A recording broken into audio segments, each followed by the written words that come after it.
team glazes over when you talk about business goals, or your peers are wondering what you're talking about, or your executive staff team meeting just jumps onto the wrong details of the idea you're presenting.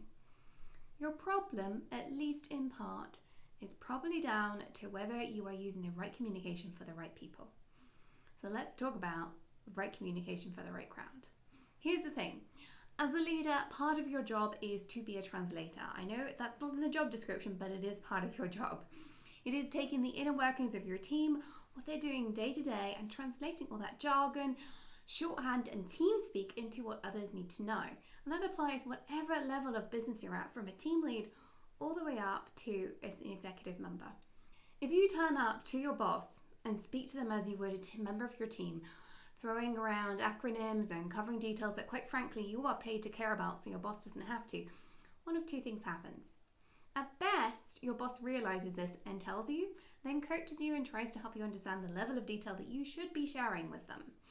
That is unusual though, because more commonly, your boss has no idea what you're talking about, but needing to feel helpful, needing to solve a problem, needing to feel that they are doing their job, they will jump onto some kind of detail that's irrelevant, that they don't fully understand a lot of the time. And suddenly, what should have been a straightforward meeting is derailed as they focus on a decision you made that you didn't think needed to be escalated because it was within your remit, and suddenly your boss is deciding they don't agree with it, and you're having to justify that decision. Everything becomes a bit of a hot mess. If that sounds at all familiar, then let's talk about how to figure out how to speak to the right crowd with the right communication so you can get more done and you have more credibility, you have more respect, and you get more buy-in. The first and possibly most important step is, as always with an executive skill, slow down and plan. You need to consider what each group of people needs to hear and why, and you need to plan for your intended outcome. At first, this will be exhausting, but with practice, it becomes a habit. And secondly, you need to speak in the correct voice. Now, I use the concept of an inner voice and an outer voice. It's not a new concept, but the inner voice is the speak that you'll share with your team. It's full of jargon, technical acronyms, and things that honestly the rest of the world probably wouldn't get. There's quite often a cultural aspect to this, which is why when somebody's onboarded or you're onboarded, there's a lot of confusion at the beginning because there's all these unspoken communications going on, using phrases, and you're like, what does that mean? That is the inner voice, and quite frankly, it should not be used anywhere else. It doesn't matter what level you're at, you will have an inner voice for every single level of your career, whether you are currently a team lead or you're currently running the entirety of a business unit. In fact, you'll also have it as a business.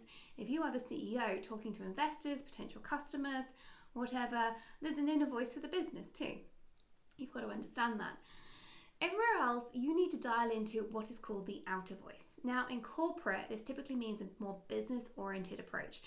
And even with casual organizations, it tends to be more formal, not necessarily in the style of words and phraseology, big sentences, or anything like that. The formality that you want to be watching out for is in terms of how it's backed up with business objectives and outcomes. At the end of the day, even if you're working for a non-profit or charity, there's objectives, there's a mission, there's a reason you're all there. As a leader, you need to be that translator between what your team is doing and those desired outcomes.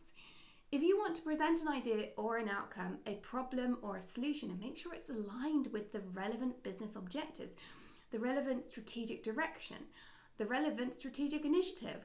Why you bring this up? Which part of the business needs to know this and why? How does this align with the priorities of the overall business unit? Same thing applies to your peers. Why you bring this up? Frame your idea around that. And I promise you're going to just start thinking more clearly about what level of detail to bring to these individuals. Ultimately, a right communication for the right crowd requires the executive skill of slowing down, pausing, planning, and practice. That is possibly the foundation of executive presence. Slowing down, pausing, and planning, and ultimately practice whatever it is you're practicing. And so today's homework is just that.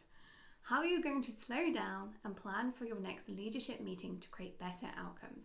I would love for you to share that over in the Slack community.